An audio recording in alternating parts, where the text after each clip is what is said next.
நான் வந்துட்டு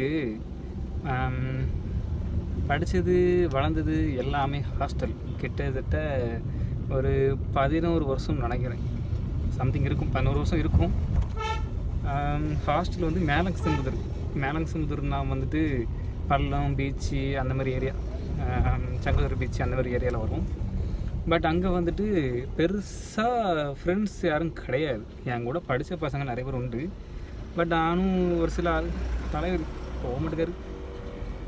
நானும் ஒரு சில ஆட்களை பார்த்துருக்கேன், பேசியிருக்கேன், பட் பழகிருக்கேன். அங்கே வந்து சின்ன வயசில் எனக்கு ஒரு சின்ன விஷயம், ஒரு இது அடிக்ட் உண்டு. என்ன தெரியுமா? பக்கத்தில் கடை இருக்கும். அதாவது எங்கள் ஸ்கூலுக்கு பக்கத்தில் சாலைன்னு ஒரு ஏரியா இருக்குது. அந்த ஏரியாவில் நான் ஒரு பொருள் கலாங்குவேன். அதாவது களவு பண்ணுவேன். சரியா? ஸ்கூலில் ஏதாச்சும் பென்சிலோ இல்லை ரீஃபில் லெட்டோ அந்த மாதிரி இங்கு பென்னு இதெல்லாம் வச்சுருந்தா நம்ம பெரிய ஆள். ஸ்கூல்லேயே நம்ம தான் கொஞ்சம் பெரிய ஆள்.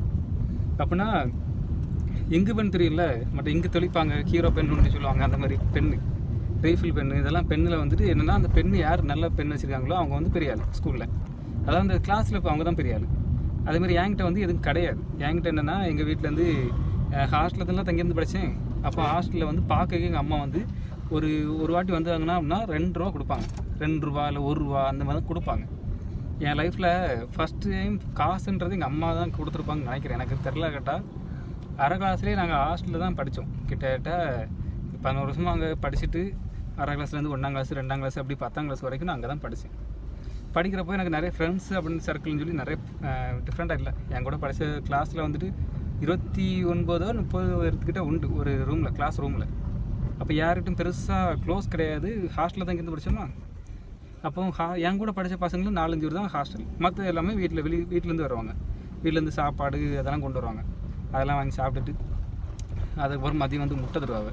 மதியம் சாப்பாடுக்கு வந்து ஒரு முட்டை கிடைக்கும். அந்த முட்டை வாங்குறதுக்காக 2வது போய் சாப்பிட போவோம். இதெல்லாம் எதுக்கு உங்கள்கிட்ட சொல்லணும் அப்படி தானே? என்னோடய மெமரிஸுக்கு வைக்கிறதுக்காக நான் சொல்கிறேன், வேறு உங்களுக்காக இல்லை. எனக்கு தேவைப்படுது. நான் சின்ன வயசில் எப்படிலாம் இருந்தேன், ஒரு ஏதாவது அடிபட்டுச்சுனாலோ ஏதாச்சும் மெமரி லாஸ் ஆனாலோ இதுக்காக யூஸ் ஆகும். ஆல்ரெடி ஒரு வாட்டி மெமரி லாஸ் ஆச்சு. இந்த போகிற ஃப்ளோக்கில் ஓவர் ஃப்ளோலாம் நான் சொல்லிட்டு வரேன்.